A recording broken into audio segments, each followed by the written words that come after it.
Cooking চ্যানেলে সবাইকে স্বাগত জানিয়ে আজকের ভিডিওটি শুরু করলাম। তো আজকে বানাবো হাঁসের ডিমের ঝোল। দেখো হাঁসের ডিমগুলো খেতে কিন্তু দারুণ হয়, একদম কুসুমটা একদম হলুদ, কত সুন্দর। তারপর ডিমটা ভেজে নেবো লবণ আর হলুদ মেখে। কড়াইতে তেল দিয়েছি, তেলটা যখন গরম হয়ে গেছে তারপর ডিমগুলোকে ছেড়ে দিয়ে উল্টে পাল্টে লাল লাল করে ভেজে নেব। ভেজে নিয়ে রেখে দেবো। আর এগুলোও বানাবো হচ্ছে আমি আলু দিয়ে। তো আলুগুলো সেদ্ধ করে ছুলে নিয়েছি, তারপরে এভাবে হাত দিয়ে ভেঙে নেব। ভেঙে নেওয়া আমার হয়ে গেছে আলু। তারপরে এর জন্য মশলা লাগবে জিরে আর শুকনো লঙ্কা। তো এগুলো আমি বেটে নেব শিলনোড়ায়। বাটা আমার হয়ে গেছে।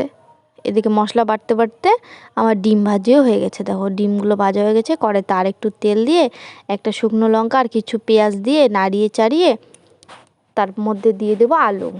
আলুগুলোকে একটু নাড়িয়ে চাড়িয়ে তারপরে দিয়ে দেবো লবণ আর হলুদ। আর যে বেটে রেখেছিলাম মশলাগুলো সেগুলো দিয়ে ভালো করে কষিয়ে নেব। সবাই বাড়িতে বানিয়ে দেখো, হাঁসের ডিমের ঝোল আলু দিয়ে দারুণ খেতে হয়, কিন্তু খেতে দারুণ দুর্দান্ত হয়েছিল। সবাই বাড়িতে ট্রাই করবে কিন্তু। তো মশলাটা দিয়ে একটু কষিয়ে দিয়ে দিলাম জল। জলটা যখন ফুটে যাবে তার মধ্যে ডিমটা দিয়ে দেবো। ডিমটা আগে দিলে কী হবে বলো তো, একটু মশলাটা ডিমের মধ্যে ঢোকে। তারপর সবার শেষে গরম মশলা দিয়ে নামিয়ে নেব। সবাই বাড়িতে ট্রাই করে দেখবে, কিন্তু খেতে কিন্তু দারুণ হয়। তো ভিডিওটি ভালো লাগলে লাইক কমেন্ট করে দিও সবাই।